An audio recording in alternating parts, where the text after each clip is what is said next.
Ben, como un dos grandes escritores e historiadores da historia de Galicia, quería preguntarche como historiador da historia medieval de Galicia. Como valores a Idade Media na historia de Galicia? Eh, non quero facer ningunha valoración especial de ningún período histórico, en principio, porque creo que non hai períodos que sexan máis importantes que outros. É dicir, a sociedade a que chegamos hoxe pois é o resultado dunha evolución no tempo que en realidade en sí mesma non coñeceu períodos, senón que os períodos establecémolos nós por, por necesidades de investigación e de divulgación e de docencia. Ahora ben, se aceptamos de entrada a existencia deses cortes que artificialmente introducimos no decurso da historia, simplemente penso eu que con decatarse de que neso que se chama Idade Media metemos 1000 anos, xa nos podemos imaginar a importancia que pode ter o período simplemente pola súa enorme duración cronolóxica, porque non se pode comparar coa duración do que chamamos Idade Moderna, o Antigo Réxime ou Idade Contemporánea. Entón, ao longo de 1000 anos aconteceron moitísimos episodios históricos, desfilou por ese tempo unha cantidade enorme de xeracións, e se facemos unha comparación entre o principio e o final da Idade Media, facilmente nos damos tamén conta de que o medievo é o período no que se conformaron as sociedades europeas actuais.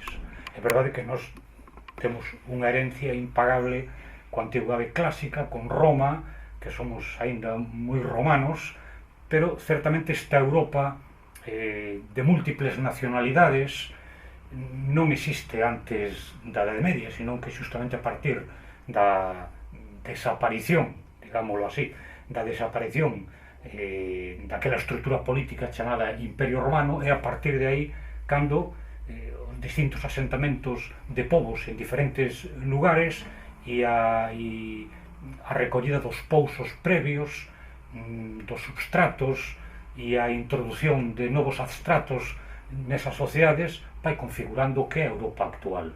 Para Galicia é un período especialmente importante porque tamén é certo que en certa medida a Europa actual debe moito, fíxose nunha proporción tamén elevada ao longo do camiño de Santiago, é dicir que tamén foron centos de anos de chegada de xente deste mundo variopinto e moi plural que é a Europa medieval, que foron chegando e se foron atopando no camiño e foron confluindo no gran centro religioso que naquela época foi Santiago de Compostela. Que é para vostede o reino medieval de Galicia? Para empezar, é unha entidade variable ao longo do tempo. Non é o mesmo o reino de Galicia ou o reino galego no século V ou VI, cando se forma. Primeiro, no século V non hai en realidade estricto sensu un reino de Galicia, sino un reino de suevos en Galicia, pero ainda a sociedade galega tamén está dividida en dous grupos claramente diferenciados, suevos, unha minoría, e unha gran maioría de galaicos romanos, teñen unhas enormes diferencias entre eles. A partir do século VI, por primeira vez, aparece a denominación en boca dun autor franco, Gregorio de Tours, aparece por primeira vez a denominación do reino galego, Galiciense Regnum.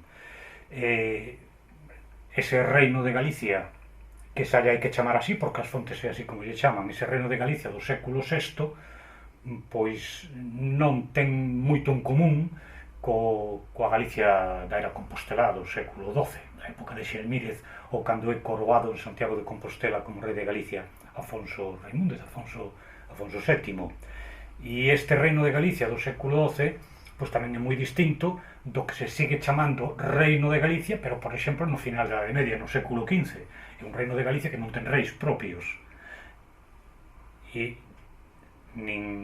casi nin merecería a pena mencionalo, pero o reino do século XV, do XII ou do VI teñen moi poca semellanza co Reino de Galicia que chega ao ano 1833-34, cando se suprime o reino, ou polo menos se suprime a xunta do reino, e se divide Galicia, e se divide todo o Estado, toda a coroa española se divide en provincias. Entón, eso é o que hai que ter en conta, que é unha realidade moi cambiante.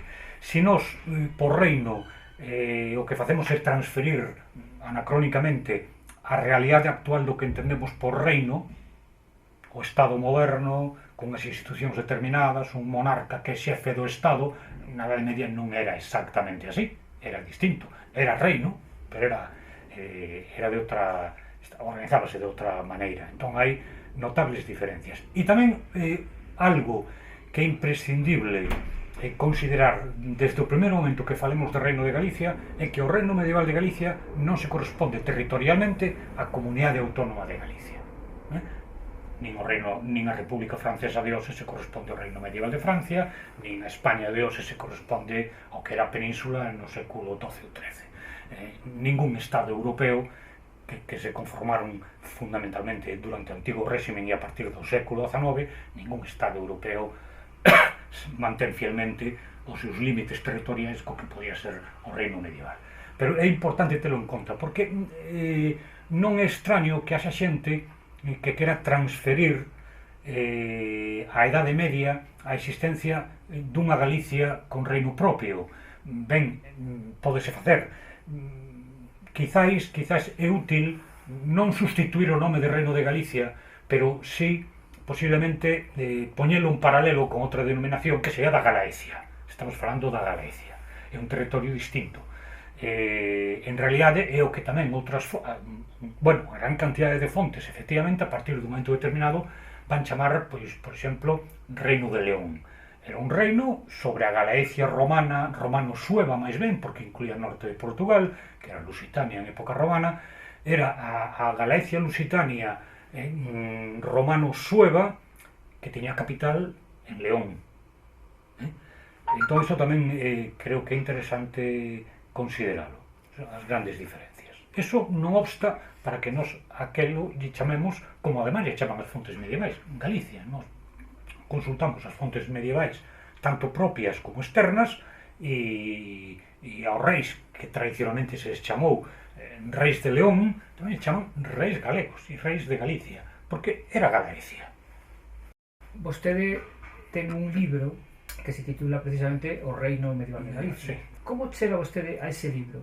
Chega por un impulso propio ou chega por un impulso previo de outros traballos que vai facendo, porque antes colabora en outras edicións, outros libros segmentados? Ese libro é porque había xa un pouso previo acumulado que me permitía ter unha visión global, senón sería imposible.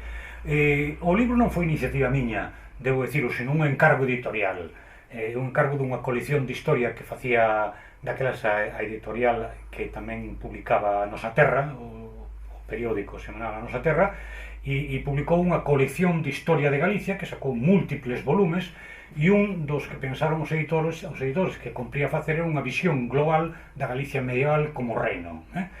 E entón, ben, pois, con certo atrevimento, ousei encarar ese traballo, puse en mans a obra, repito, co esquema previo que tiña, pero como pasa moitas veces, un considera que está en condicións de facer determinados traballos cando acabou de facelos. Porque a propia elaboración dun traballo é un proceso de investigación que va poñendo moitas cosas sobre a mesa. A min, ás veces, resultame sorprendente, non sei canto tempo me levou facelo, pero levou menos do que eu esperaba. Porque efectivamente tiven que consultar moita documentación publicada, moita documentación inédita. Isto deu un gran coñecimento de todos os arquivos dos que podía extraer información, e sobre todo un traballo moi importante de consulta bibliográfica. Pero efectivamente ten que haber, como decía un profesor meu que eu sempre estimei moito, de aquí en Santiago, que foi o profesor Cortázar, decía, os documentos están aí, pero só responden aquilo que se lles pregunta.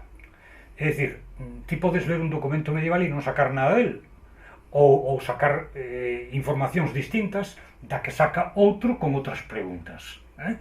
Entón, esas preguntas teñen que estar condicionadas previamente. Se ti non tes esas preguntas, naturalmente, ese documento non che vai responder ao que realmente necesitas. Entón, ese esquema previo o faz sobre hipótesis. É o que Dewey tamén decía, que efectivamente hai un momento no que o esquema mental que ti tes, chamamos ideoloxía, está actuando. Ninguén se libra da súa propia ideoloxía, nin da visión que ten de todo o conxunto da sociedade e da historia. Ninguén se libra deso, nin en historia, nin en ninguna outra ciencia, nin actividade. Todos temos ideoloxía.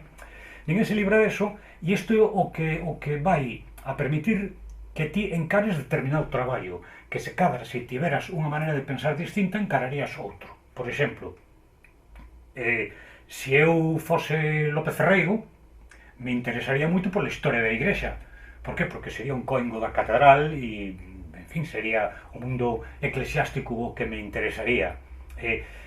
Outra persoa pode estar moi interesada no tema militar e entón enfoca a historia, bueno, que as batallas, os exércitos, como funcionaron, tal, todo isto, a historia institucional.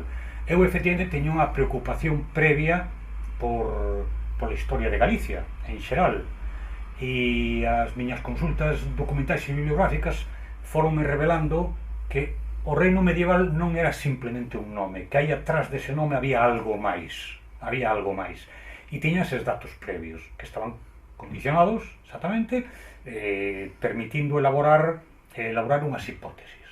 Ahora, e continuo a Dewey no que o deixei aí uns momentos, agora, no momento que un se atopa coas fontes e as fontes dan determinada información, aí a ideoloxía ten que deixar de funcionar. Gústenos ou non nos guste, a resposta a dan as fontes. Precisamente eso, para rematar co libro, creo que é o valor do libro, non? Independentemente da perspectiva e das hipótesis previas, hai un traballo documental e un traballo historiográfico inédito no seu conxunto, non? É o que me parece importante do libro, non? Máis alá da perspectiva, que é unha síntese de moitas cousas, non? E creo que ese traballo o fai un dos libros máis relevantes ao redor da historia medieval de Galicia, non? Pois moitas gracias por esa valoración tan positiva. Efectivamente, como toda obra de coñecimento que se faga, está todo sempre sometido a revisión. E aí, pois, haberá moitas hipótesis ou incluso moitas, por mí, consideradas tesis suficientemente documentadas, tal, que poderán variar, e máis que deberán variar a medida que o noso coñecemento histórico aumente e progrese, senón non sería unha ciencia historia. Para vostede, cales serían as persoaxes máis relevantes da Idade Media galega? Pois, eu, empezando cronolóxicamente, eu fixe un pequeno traballiño, en fin, intrascendente, sobre unha figura que me chamou a atención, que foi en época sueva Martiño de Dumio, no século VI, porque creo que el constituiu un elemento ao marxen de cal fose a súa intencionalidade política, porque viña alguén dicía que Martiño de Dumio é un enviado do imperio, que o manda Justiniano, que son os imperialistas do momento. Ben, non obstante, tivo un papel acelerador da historia, conseguiu que a Galicia do século VI pois chegase a cadar un nivel de organización, de institucionalización moi importante, e de feito aí nos quedan as actas dos concilios, nos que el ten moito que ver, aí nos queda o parroquial Suevum, todo iso é moi interesante.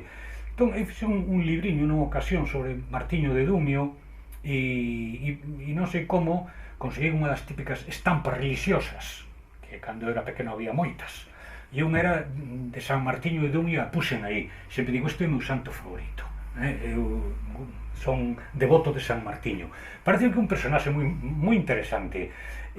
Ademais, algún obra en particular, como é como é a que dedica ao rei Miro, non lembro ahora o título, vai sair a nas editado polo Consello da Cultura agora de novo esa obra, ben, pois mostra unha perspectiva humana moi aberta, todo o contrario que se podía esperar dun axente do imperialismo. As recomendacións que lle fai a Martiño para a súa educación, creo que se as lemos hoxe, xa non digo eu, no século VI, que sempre estamos pensando nos bárbaros do norte, pero se lemos hoxe esa obra, seguiremos valorando a dimensión humanística que ten. Entón, a mí parece que é un personaxe importantísimo, unha clave da nosa historia. Hai un personaxe moi semellante que cumple un papel bastante parecido, pero 600 anos despois, e que ese sí que xa non é simpático, polo menos é moi simpático, non me parece, pero tamén é clave na historia de Galicia, que é Xelmírez. Xelmírez é un home que comete feitos deplorables, como ir a roubar as reliquias a Braga, o que chamaron o pío latrocinio, tal. Ben, efectivamente, pero observado desde hoxe, desde outros 600 anos despois, vemos que é unha figura clave.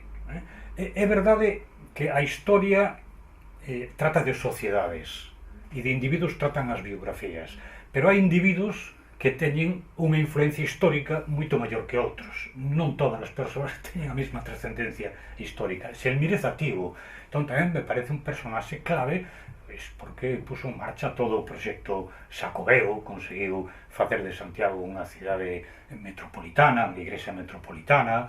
En Galicia debelle moito. Que máis personaxes medievais? Bueno, hai moitos personaxes medievais, hai moitos. A min gusta moito o rei Afonso VI. Afonso VI, que non vivía en Galicia, instalouse en Toledo, pode ser reivindicado como un rei castelán tamén, efectivamente, o rei de Castela, de León, de Galicia. A mí me parece un personaxe tamén moi interesante, porque creo que tamén tiña unha perspectiva do que podía ser o reino medieval, que non foi a que triunfou foi a perspectiva da reforma gregoriana, patrocinada por Francia, que leva adiante un ideal moi belicoso contra o Islán, pero este home que tiña pensado facer sucesor seu ao seu fillo Sancho, que morreu desgraciadamente moi novo, e Sancho era fillo del, naturalmente, e dunha princesa sevillana andalusí, musulmana. Isto pareceme que con eses esquemas que temos na cabeza de Reconquista, de 800 anos de loita de cristiáns contra musulmáns, de odio religioso, que se corresponde moito máis probablemente coa España de finais do século XV e do Concilio de Trento, pero non coa medieval, que era moito máis tolerante. Tamén Afonso VI é un personaxe que se me fai simpático, que tuvera unha filla que casou con Roger de Sicilia, que tamén é outro personaxe tolerante, aglutinador de culturas. Bueno, ao longo da Idade Media hai moitísimos personaxes, seguramente citarías outro e diría, pois ese tamén é moi interesante. O hilo do que di vostede de Martiño de Dumio, que esa persoa se foi recoñecida nos últimos tempos como unha personaxe central na historia de Galicia, non? Sobre todo nas historias de Galicia xerais. Claro, finalmente foi un personaxe que foi elevado á categoría de santo pola Igrexa. É un home que tivo un papel moi importante en toda a articulación dese século VI, que foi bastante brillante. Foi bastante brillante porque non só atopamos unha Galicia nas fontes, primeiro atopamos fontes suficientes do século VI e que ao redor de Martiño, porque finalmente Martiño nucleou toda esa floración inclusive de fontes historiográficas, hainas.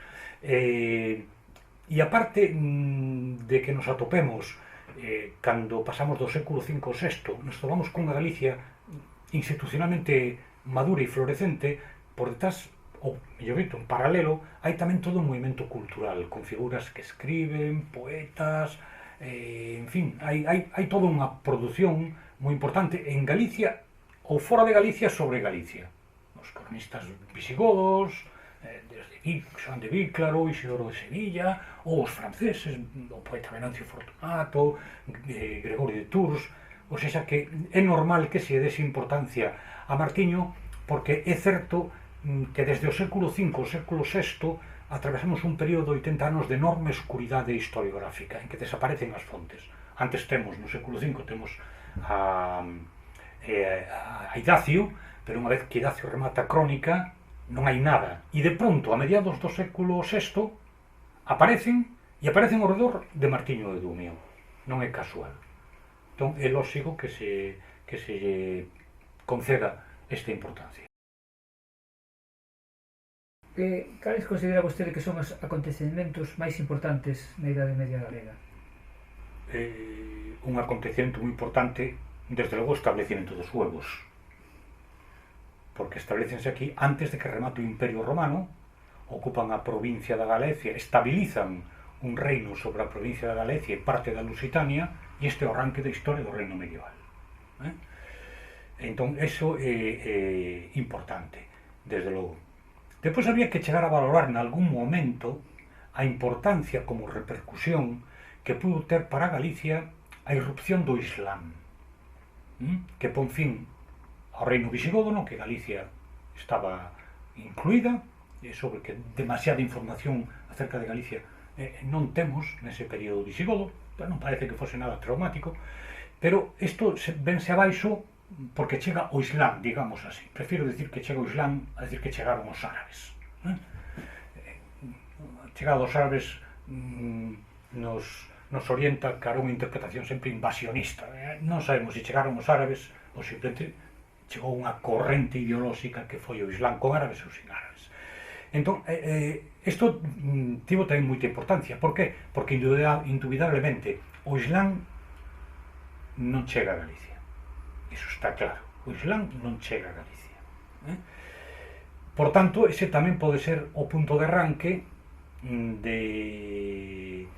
da historia medieval de Galicia. Cal é o problema? Que carecemos de fontes documentais sobre ese período, queda na escuridade, non hai nada. As primeiras fontes son case de 200 anos despois de que chegase o Islam, é dicir, a principios o Islam entra a principios do século VIII, as primeiras fontes que temos son xa casi do século IX, casi, non? Porque son as crónicas asturianas, son de 180 anos despois, e en gran parte son de transmisión oral. Entón é un período moi inseguro. É importante tamén pola repercusión que tivo para Galicia a incorporación por parte de Afonso VI do reino de Toledo, que é o primeiro reino musulmán, o primeiro reino andalusí que se integra na coroa deste rei, vai formar parte de Castela. É importante tamén, porque creo que para Galicia ten unha repercusión, vamos a dicir, non positiva, non quero dicir que fose malo, nin malo nin bo, feito histórico, pero non positiva. Por qué? Porque até ese momento, estamos falando de finais do século XI, até ese momento, certamente, ao redor de Galicia, de Santiago de Compostela e ao redor de León, se establecía todo un núcleo de poder do reino cristián. E a partir da incorporación de Toledo, que vai ser a cidade máis grande que desde ese momento vai a formar parte do reino cristián, supera todas as demais, claro, de momento o peso político se traslada a Castela e a Toledo. Non quero dicir con isto que teña repercusións negativas en si mesmas, pero seguramente vai ter unha trascendencia histórica importante, facendo que o peso político e a dirección política poda marchar de Galicia, porque efectivamente xa a partir de aí, por exemplo, aínda que en Santiago se vai intentar manter a importancia do fenómeno xacobeo, pois xa desde o principios do século XIII, e non digamos con Afonso X Sabio, o que hai é unha promoción de Toledo, tanto da Catedral de Toledo como primada das Españas, como da propia corte de Afonso X, que está establecida en Toledo, e que non é casual que el vaya a facer a súa obra literaria, que son as Cantigas de Santa María, que se ten dito e seguramente cumplen ese papel tamén político, que é unha especie de contrapeso que se fai a Santiago. Santa María Santa María é moi milagreira, fai todos os milagres de Santa María frente a Santiago. Entón, isto vai marcando o paso. Que outros acontecimentos, son toda a época de Urraca e de Afonso VII e de Xelmírez é clave. Pensemos que non é un feito anecdótico nin casual. Primeiro, ten unha dobre vertente. Primeiro, que aquí se construa a Catedral de Santiago e que se diga que aquí está o corpo dun apóstolo de Cristo. Se o pensamos ben e conforme as coordenadas que temos pola historia que se foi repetindo desde o século XIX, como é que o corpo do apóstolo de Cristo apareza nun lugar que se dicía que era completamente marginal e que non era nada, porque o reino era Oviedo, o reino era Asturias, e porque aparece o corpo e se vai a crear o principal centro de culto de Europa Occidental, da Europa Latina Occidental, se vai crear en Santiago de Compostela. Por qué? Porque se vai construir aquí unha catedral que no seu momento vai ser o maior edificio de Europa Occidental, só era máis grande Santa Sofía de Constantinopla. Por que aquí? Pois, claro, isto é unha promoción enorme. E por que vai a xurdir ao redor de Galicia e en idioma galego a gran poesía dos cancioneiros? Como é posible que se aquí non houvese un núcleo importante de poder político, sería un caso único de que un idioma marginal se convirta no idioma do poder, que os propios reis o utilizaban. Afonso VI, non hai que dubidar que Afonso VII, que foi coroado en Santiago tamén, o caso tal vez máis evidente o de Afonso X, que escribía a obra que fai el, faina en galego. Entón, todo ese período, que se chama Era Compostelá, é importantísimo. E depois, se avanzamos, e por dar un salto importante, no século XIV hai tamén unha figura moi importante, unha figura que destaca e que durante moito tempo foi un pouco deixada ao marxen, ou esquecida, que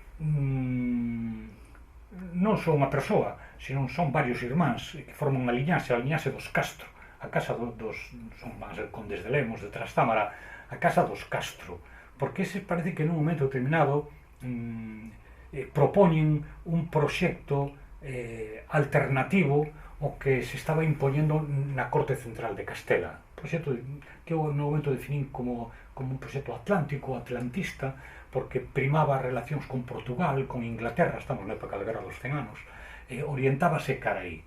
Creo que é importante todo o que acontece nesa segunda mitade do século XIV, que ten como personaxes os Castro, e especialmente o conde Fernando Ruiz de Castro. E logo, a finais, xa se saltamos o final da Idade Media, o fenómeno irmandiño é moi importante e además está non moi ben comprendido. Os que se teñen atopado con el e o teñen estudado de certa maneira, lembro, por exemplo, a quen editou o Pleito Tavera Fonseca, Ángel Rodríguez, e dicía que hai algo que se nos escapa, nas coordenadas que a iso non lle encaixaba, que hai algo, isto non sabemos se foi algo, decía, se foi algo moi importante ou moi pouco importante, pero aquí hai algo, efectivamente, é complicado. E outra perspectiva distinta, en cambio, é a que quere facer do momento irmandiño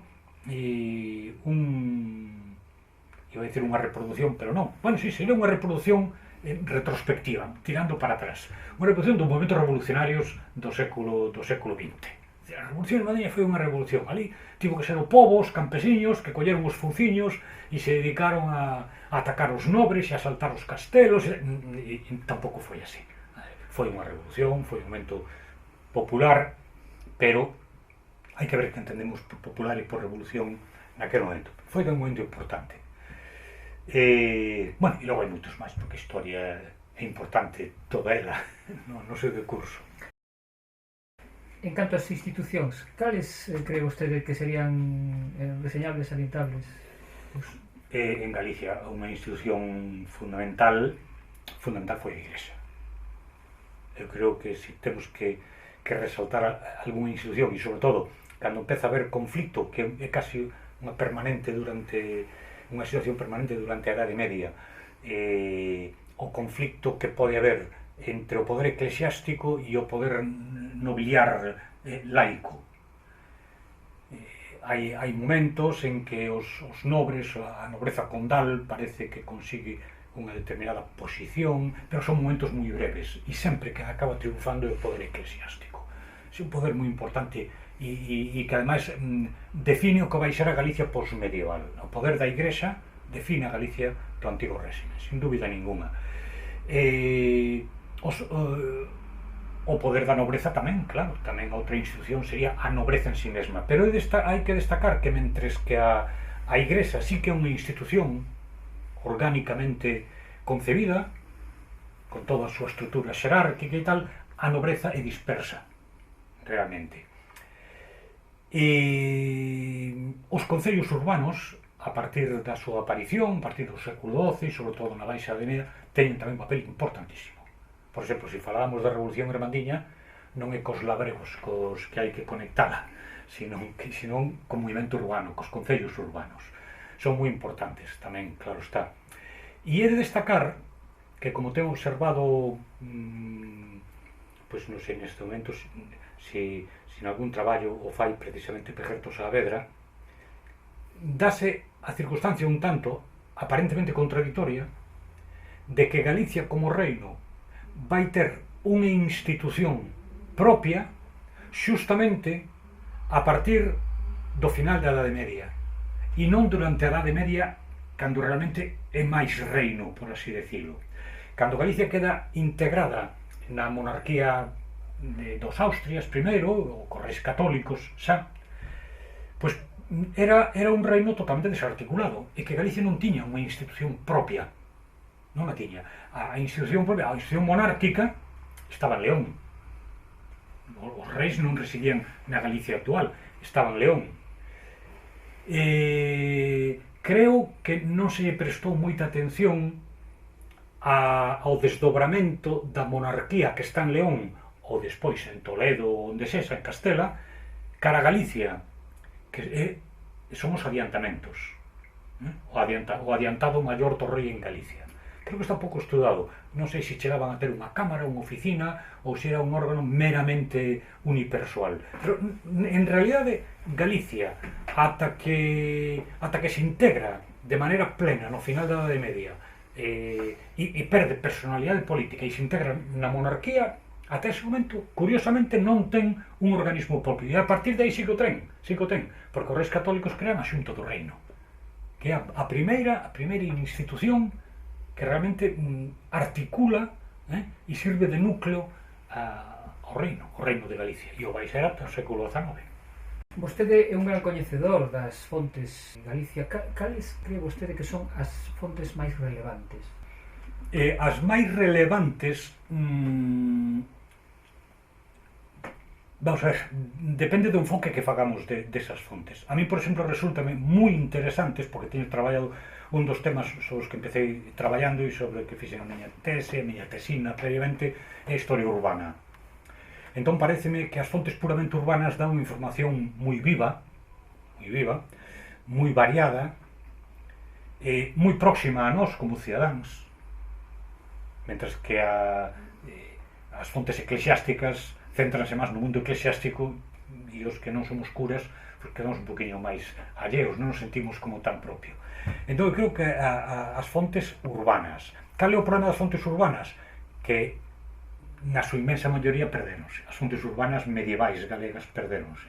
Eu creo que só Ourense conserva actas municipais do século XV, do XIV, nada, actas municipais que formen unha serie significativa. As actas do concello. Os demais concellos galegos, que sin dúbida tiñan notario e elaboraban actas das xuntas, perdéronse e só quedan algúns retalios. Hai algo moi breve de mediados do XV, se non me trabuco, sí, de mediados do XV, de Santiago, pero é moi pouco, é un libro, un libriño, nada máis, mentras que en Ourense son tomos e son libros. Hai algo tamén de Pontevedra, e logo hai algúns documentos soltos que están no Arquivo Municipal da Coruña sobre o Concello da Coruña. Pero unha documentación sólida, voluminosa, perdeuse. Entón, hai que recoñecer que o gran volume das nosas fontes medievais son os arquivos eclesiásticos, os arquivos capitulares das catedrais, esa gran información. E, efectivamente, esa sí que é unha fonte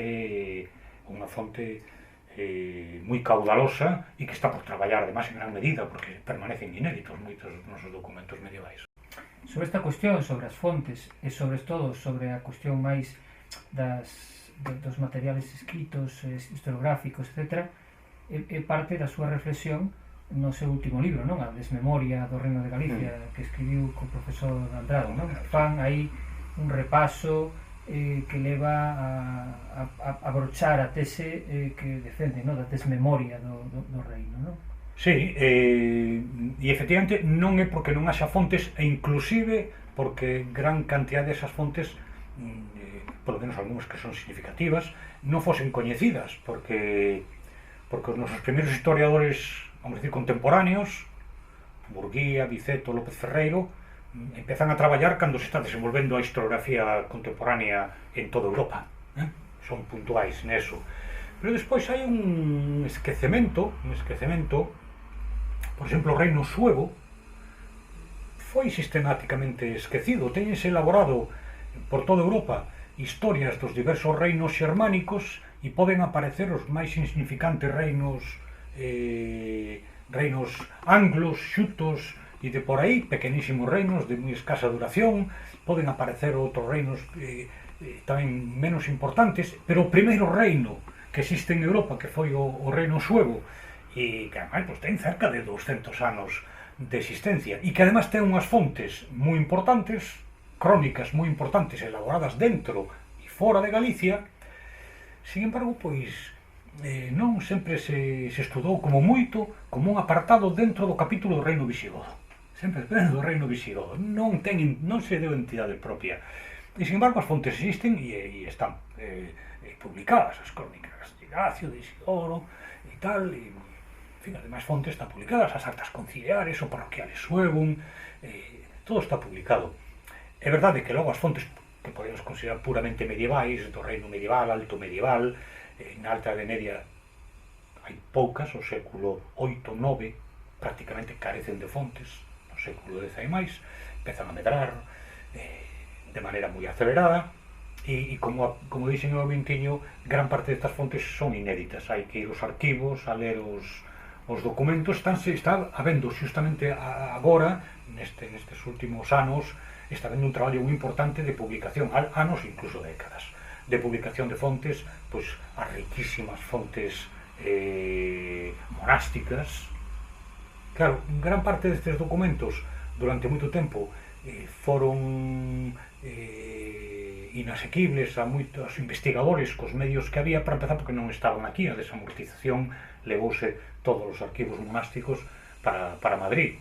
Moita xente, pois, non podían, non era fácil accederos, están digitalizados, antes non era fácil, hai que saber paleografía para lelos, había certamente dificultades. Ahora, en gran parte ese esquecemento, como sinalamos nese libro, non se debe a esas dificultades intrínsecas, senón tamén, pois, a unha serie de factores externos. Con isto non queremos falar de malicia por parte de ninguén, simplemente son factores que estuveron operando aí e que fixeron que non se lle dese a suficiente importancia á historia de Galicia. Que historiadores marcaron un antes e un despois na historia medieval de Galicia? Creo que un historiador clave pola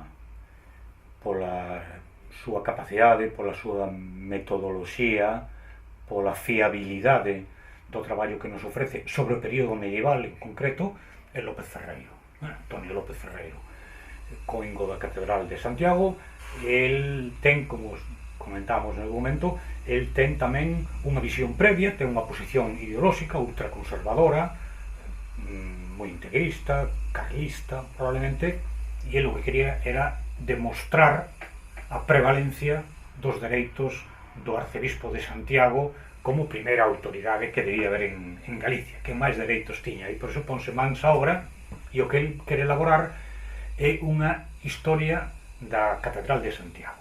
A Catedral de Santiago ten unha posición tan central na historia medieval de Galicia que en realidade, ao final, o que ele escribiu neses non sei cantos volumes, 8, 9, 10 volumes, non sei cantos ten a historia da Catedral de Santiago López Ferreiro, pois o que acaba logrando unha historia de Galicia. Efectivamente, hai lugares que toca menos, pero a historia de Santiago garda conexións, pois, como agás vai ser a metropolitana de Galicia a partir dun momento determinado do século XII, pois garda conexión con todo o resto de Galicia. O traballo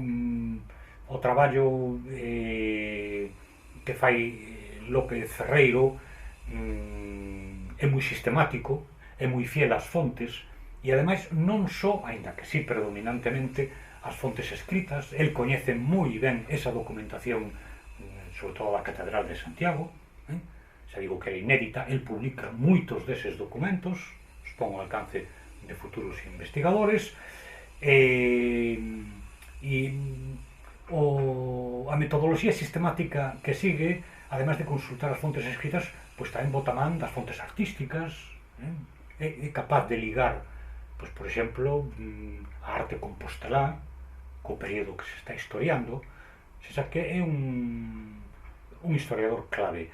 Despois hai que dar en mérito a Murguía e a Viceto tamén. Viceto é un historiador moi denostado, se pensa que era un home que non tiña solidez e tal e cual, pero é verdade que el a veces é xulgado injustamente por algo que non quiso facer. El escribiu un libro sobre os reis suevos de Galicia, pero que era un libro de ficción. E a veces se colle ese libriño para dicir, mira que cosa escribía sobre os reis suevos. No, el xa o di, claramente, eu di na historia de Galicia que agora di, que é un libro, el chamalle unha historia romántica, un libro de ficción. Pero Viceto publica por primeira vez fontes moi interesantes. El bota man do pleito Tavera Fonseca, bota man dos concilios suevos, do parroquiale suevum. Bueno, ten un mérito. E un home do século XIX, home de do século XIX, que consultemos outras historias do século XIX para establecer a comparación. E Murguía é probablemente máis sólido, porque máis era arquiveiro, coñecendo ben o que traía entre mans. O problema de Murguía é que a súa historia acaba, creo que no século X. Entón deixou unha parte da historia medieval sin traballar. E despois, teríamos que dar un salto moi grande cara a época contemporánea. Eu lembro sempre a figura dun home que non era historiador profesional, pero, é dicir, non era profesor de historia en ningún nivel, nin estudou a carreira de historia, pero con moita xustiza a propia academia, é dicir, os historiadores universitarios, recoñéceno como unha autoridade na historia, recoñéceno, porque o traballo que fixo é indudablemente dunha enorme calidade. É un médico, ele era médico, en Ribadavia, Rubén García Álvarez. Rubén García Álvarez dedicouse a estudar a documentación altomedieval e tamén foi unha das primeiras persoas que publicou documentos altomedievais, ou polo menos resestas de documentos altomedievais, que puso a disposición do público e dos historiadores. E xa se facía preguntas tamén moi interesantes. Morreu un tanto prematuramente e non pudo desenvolver unha pregunta que el mesmo se facía nun artigo que publicou na revista Grial. Está falando, o artigo é sobre a contribución de Galicia á formación de Castela.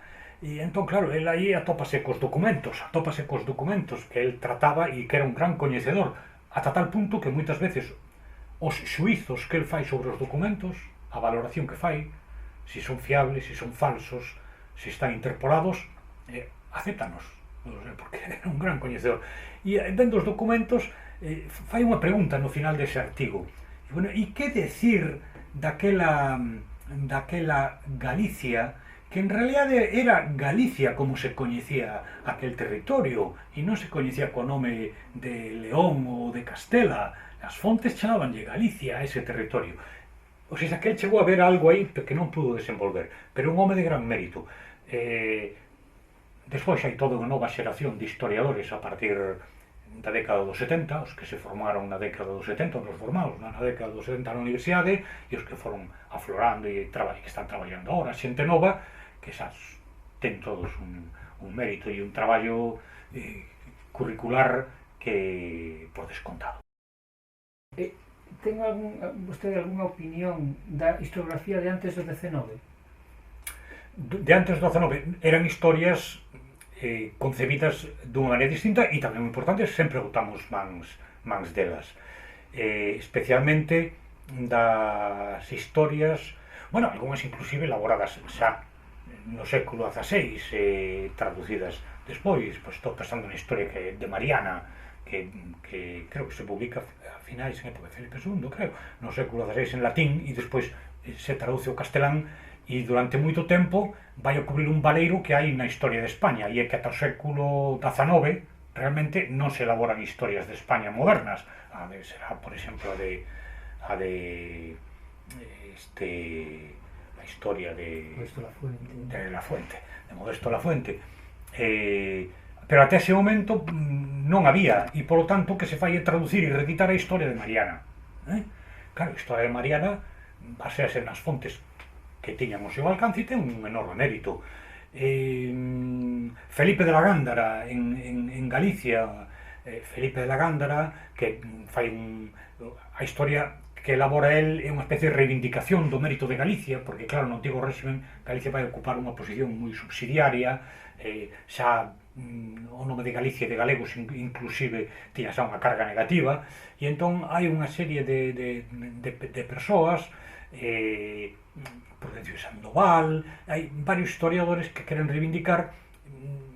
É unha historia un tanto con sabor de panexírico, e é unha historia dedicada á nobreza e á Igrexa, certamente, centrase neso, pero ten, e se pensamos xa a nivel de historia global de España, se pensamos nas historias ilustradas do século XVIII, é imprescindible botar man delas. Enrique Flórez, por exemplo, o seu sucesor Risco, a España Sagrada, a cantidad de documentación e de información que foron capaces de sacar á luz é inmensa. Entón, claro que se debe valorar toda esa historia. Ten, desde o noso punto de vista, unha falta, e é que se sempre nas élites dominantes, nobreza e Igrexa, como é normal, que tamén é o mundo do que procedía neles.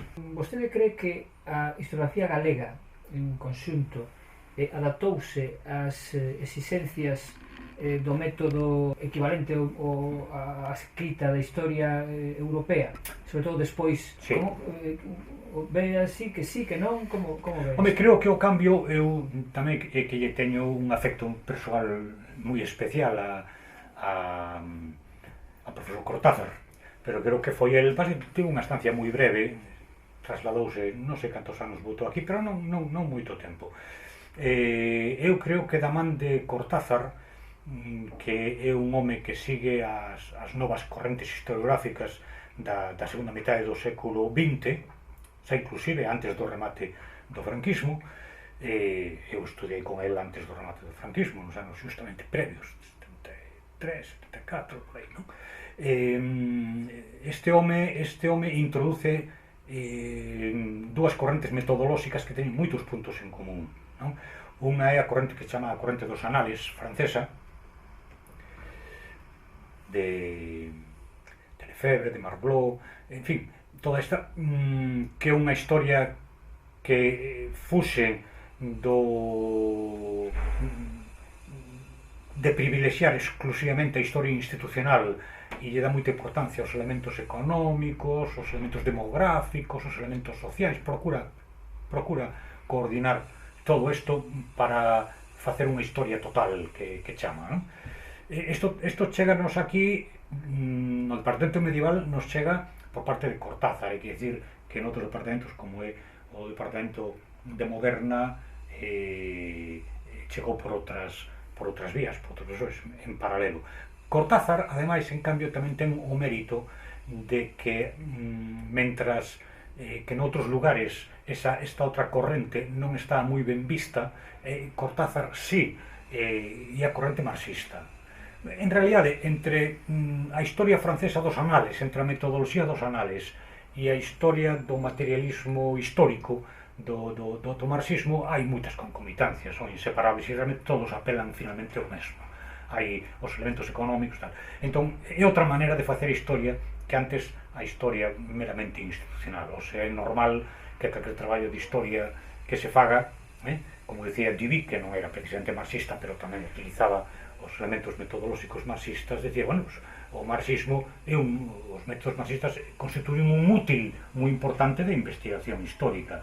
Entón, efectivamente, podemos facer historia de acontecimentos, que chamamos facer historia evenemencial, pero é moi normal que casi toda obra de historia empeza por unha descripción da situación económica. Se non coñecemos a situación das distintas capas sociais, como se moven, como viven, é imposible elaborar unha historia rural.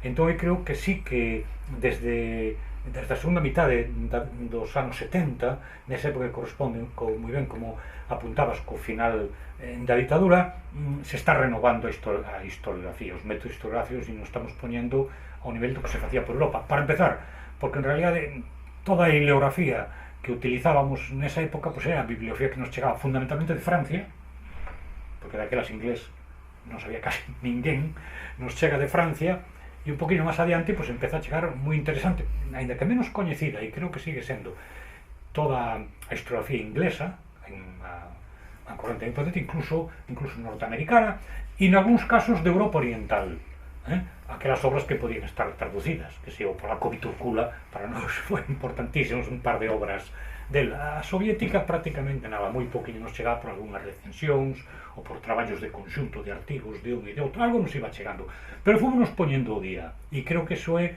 o que explica pois a aparición de toda iba a dicir unha escola, pero en realidad non unha escola porque teñen puntos de vista moi distintos, pero toda unha xeración de historiadores que se formaron ao longo dos anos 70 e 80 e que hoxe están en plena produción. E que é un paso máis na historiografía galega, non? É dicir, existe un Reino de Galicia en diferentes momentos, como explicou vostede, e existe unha historiografía galega desde o momento que existe o Reino de Galicia. É paralelo, por tanto, isto é un paso máis, non? Na historiografía galega, así como existe Galicia como materia académica, non? Claro. Son dúas cousas, tres cousas que son conxuntas. Van, efectivamente. Creo que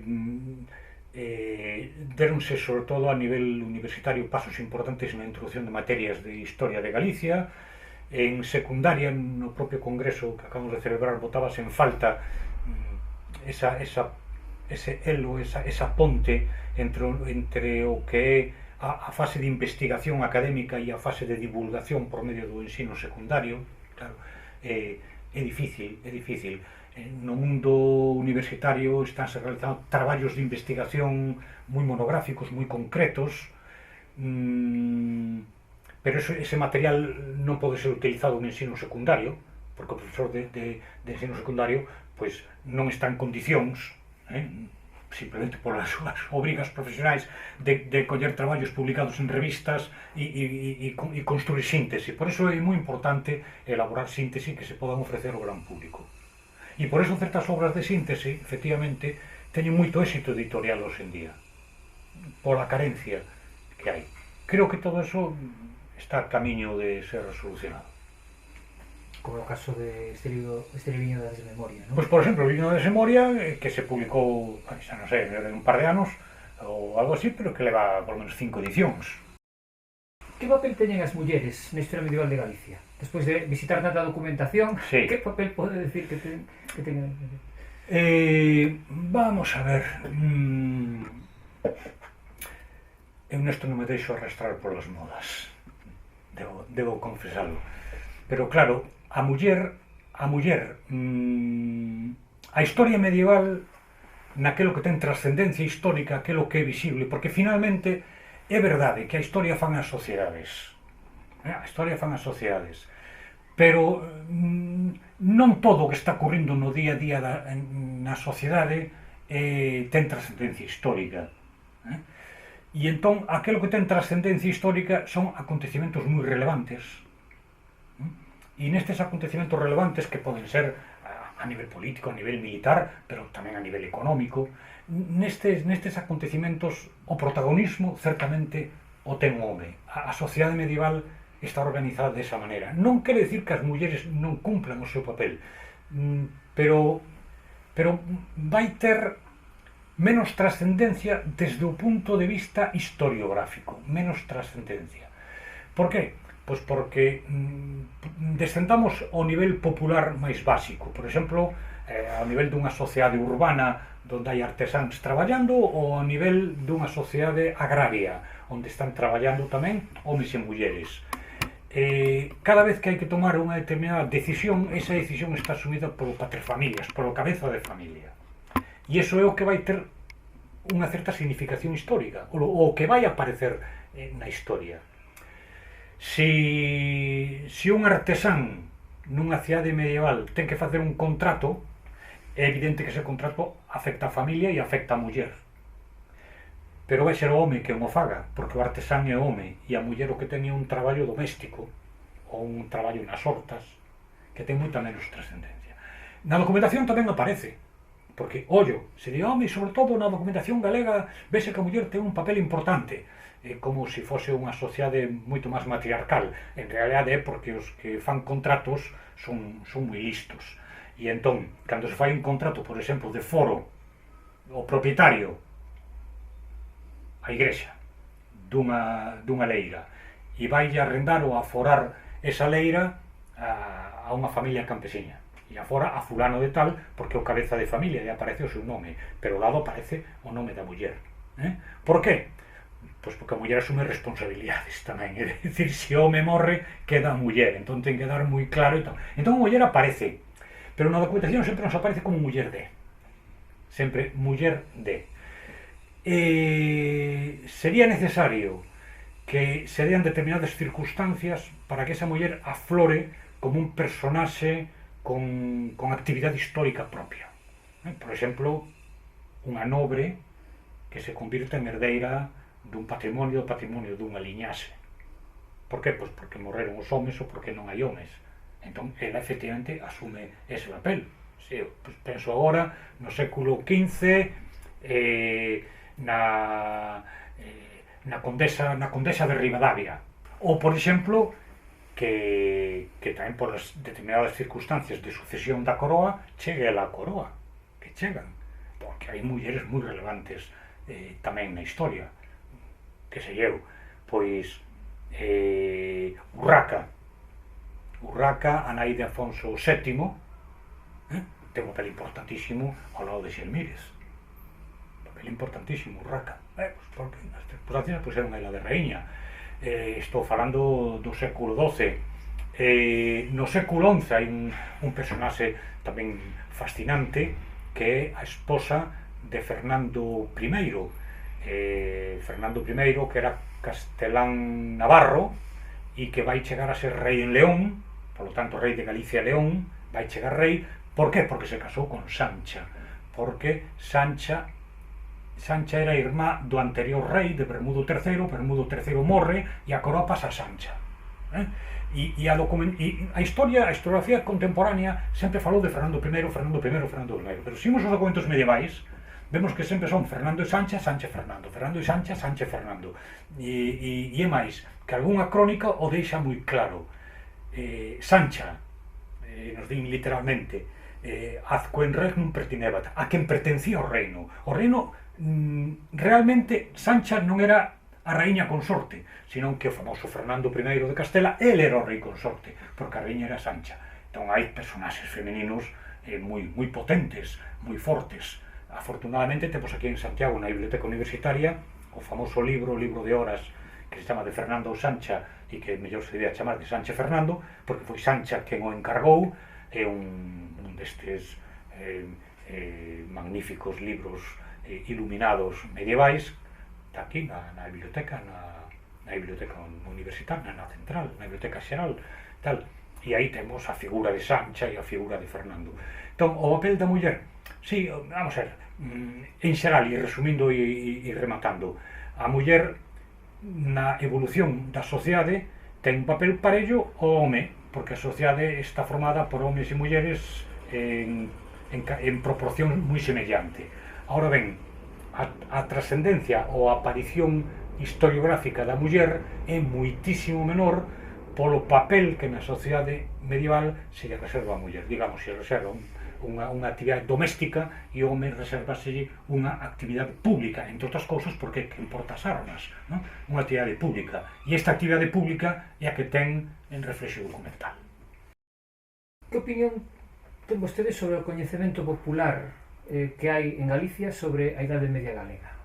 Certamente, aínda que eu son optimista respecto aos avances que se producen no coñecemento da historia de Galicia en xeral, e da historia medieval tamén, home, quizás se avanzou máis, por exemplo, no coñecemento da historia contemporánea de Galicia, non? Pero tamén da historia medieval, son optimista. Estamos aínda dando casi primeiros pasos, polo menos na publicación de resultados. Estamos dando primeiros pasos. E o que hai a nivel popular é, polo xeral, un enorme descoñecemento.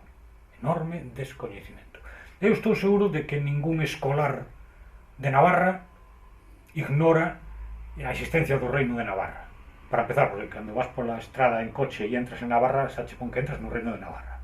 Estou seguro de que todos os escolares de Granada saben que é un reino de Granada.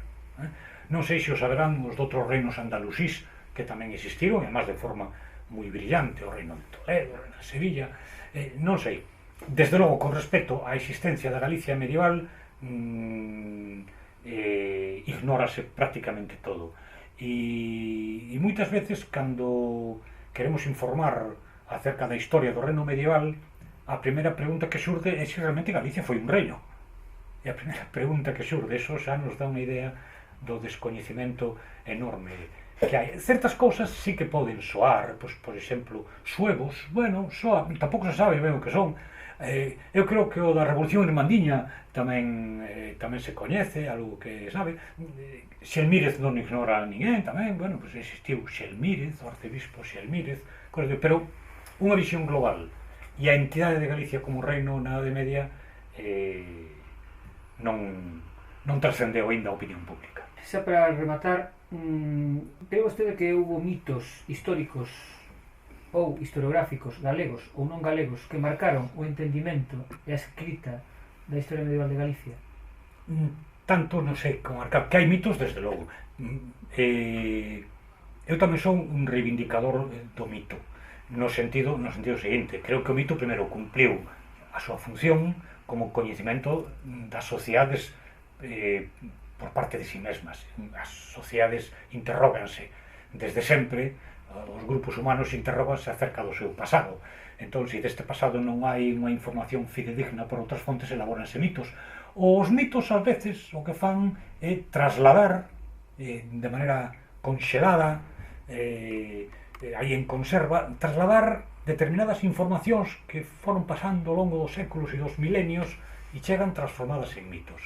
Por exemplo, Inés de Castro, século XIV, é un mito, non? Un personaxe mitificado.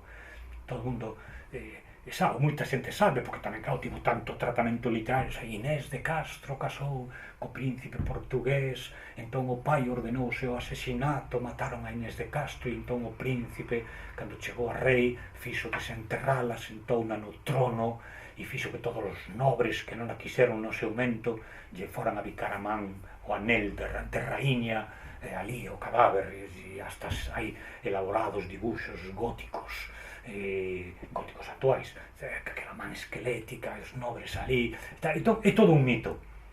E decimos, claro, aí hai un mito, pero detrás hai algo, detrás hai historia tamén, detrás hai historia que chegou desta maneira impactante. Entón os mitos cumplen o seu papel.